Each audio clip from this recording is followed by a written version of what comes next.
Հայաստանում աշխատանքային պայմանագրերը դառնում են բացառապես թվային։ Հունվարի 1-ից բոլոր աշխատանքային պայմանագրերը պետք է կնքվեն հարկայինի կայքում։ Այսինքն, եթե ինչ-որ բիզնես ուզում է նոր աշխատակից ընդունի,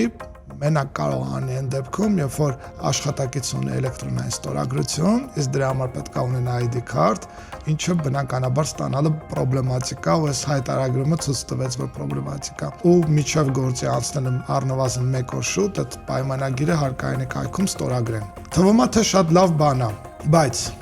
կա բազմաթիվ խնդիրներ։ Վստահաբար այն մարդիկ, ովքեր հիմա չեն աշխատում, նաև քիչ հավանական է, որ ունենան թվային ստորագրություն։ Եվ եթե հունվարի 1-ին, 5-ին, 10-ին ուզում եք ինչ-որ մեկին գործի ընդունենք, չենք կարողանալ, որտեղ այդ մարդիկ չունեն այդ էլեկտրոնային ստորագրությունը։ Ու դա հանելը ոնց որ 1-2 օրվա գործ չի։ Բարեխիղճ բիզնեսներին, որոնք որ ուզում են մարդկանց ընդունեն գործի, ձևակերպեն, հարկերը վճարեն, չեն կարողանալու անեն։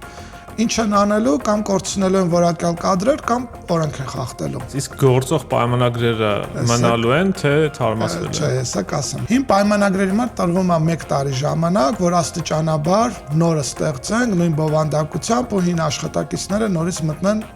վերաստորագրեն, տենց ասեմ։ Բացի աշխատանքային պայմանագրերից, ընթացքում աշխատանքային հարաբերությունների աշխատավարձի փոփոխություն, պայմանագրի իրական պայմանների փոփոխություն նորից պետք է կատարվի այդ կայքի միջոցով։ Եվ բնականաբար աշխատանքից ազատումը նորից կատարվում է նույն կարգով։ Ու ես կասկածներ ունեմ, որ դեպքեր ա լինելու, որ չգիտեմ, ինչ որ ոչ